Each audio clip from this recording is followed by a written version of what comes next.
কি বলুন? আছে? আল্লাহ রাব্বুল আলামিন কোনো শরীক আছে? তিনি লা শারীকা লাহু, তিনি কুল হুয়াল্লাহু আহাদ, তিনি এক এবং অদ্বিতীয়, তিনি এক এবং অদ্বিতীয়, তিনার সমকক্ষ কেউ দুনিয়ার মধ্যে নাই। আর আমরা আজকাল সমকক্ষ কাকে বানাই? বাবার দরবারে গিয়ে বানাই, কে বানাই না গো বলুন? বাবার দরবারে গিয়ে আমরা আজকে আল্লাহর সঙ্গে তাকে সমকক্ষ বানিয়ে দিই। বাবার কাছে গিয়ে আমরা কি চাই? সন্তান হয় না, 10 বছর বিয়ে করা হয়েছে, বাবার দরবারে গিয়ে আমরা সিজদা ঠুকে আর মানত করে আসি, বাবা যদি সন্তান হয় তাহলে আমি আপনার দরবারে একটা খাসি কিংবা গরু মানত করলাম। করে কি করি না গো বলুন? সেই সমস্ত ব্যক্তি হচ্ছে মূর্খ অজ্ঞ, কি বলুন? সেই সমস্ত ব্যক্তি মূর্খ অজ্ঞ।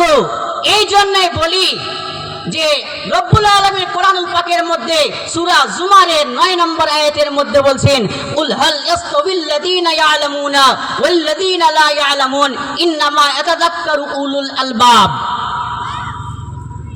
যাহারা জানে এবং যাহারা জানে না তারা কি সমকক্ষ হতে পারে, সমান হতে পারে বলুন? যারা জানে এবং যারা জানে না তারা কি সমান? তারা কখনোই সমান হতে পারে না। আলেম আর যারা আলেম না তারা কি সমান? কখনোই সমকক্ষ সমান হতে পারে না। সুতরাং সেই বাবা, যে বাবার দরবারে গিয়ে তারা সিজদা ঠোকে, বাবার দরবারে গিয়ে মানুষ করে, বাবার দরবারে গিয়ে চায় আল্লাহকে বাদ দিয়ে, সেই বাবার আল্লাহ কি সমান হতে পারে কখনো বলুন? বলুন, সমান হতে পারে না। এই যারা বাবার দরবারে গিয়ে যারা বাবার মুরিদগুলো আছে, যে সমস্ত পীর সাহেবের মুরিদরা আছে, তারা যদি মনে করে আমি মাজারে গেলে পাবো, আমি আল্লাহকে বাদ দিয়ে মাজারে গেলে পাবো, তাহলে আমি তাদের জন্য বলতে চাই যে আল্লাহ রাব্বুল আলামিন যে পাতাল থেকে পানি ওঠে সেই পানিও তো পানি, আর আপনার বাবা যেটা প্রস্রাব করে সেটাও তো পানি। তাহলে আপনি আল্লাহর দেওয়া পানি কেন খান? তাহলে আপনার বাবার প্রস্রাব খেয়ে আপনি বেঁচে থাকুন দুনিয়ার মধ্যে। কত তাই তো নাকি? আল্লাহর দেওয়াটাও তো পানি, সেটাও তো পানি। তাহলে আপনি এইটা বাদ দিয়ে সেই পানিটাকে কেন খান? আপনি বলবেন হুজুর সেইটা খেলে কি বাঁচা যাবে? কেন বাঁচা যাবে না? আপনি বাবার দরবারে গিয়ে যদি চাইতে পারেন, সে বাবার প্রস্রাব খেয়ে আপনি বাঁচতে পারবেন না কেন বলুন? দরকার আছে তো তাহলে। মেরা মাহতারাম বুজুর্গ দোস্ত, আর যদি বলেন হুজুর পানি না খেলে বাঁচা যাবে না, তাহলে আপনি বাবার দরবারে গিয়ে চান কেন? তাহলে আপনি আল্লাহর কাছে চান না কেন?